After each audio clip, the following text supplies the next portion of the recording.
Hello everyone, welcome to this section on how to link two or more Excel sheets together. In this report that we have here, we have the quarterly expenses report. And if you go to the details, if I click on the details, you see the details here.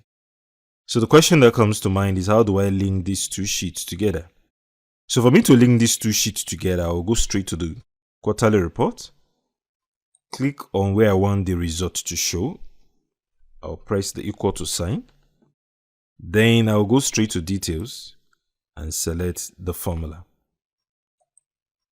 So when I press enter, you'll see the answer showing there. So if you look at it, for training, we have this amount for training. What if there is an increment? Take for instance, we want to make sure that SQL training is about 1,700. So if I type 1,700, just put 1 there, you can see the total has increased to 4,050. And if I go straight to the quarterly report, you realize that that is the case. Let's do the same thing for office supplies.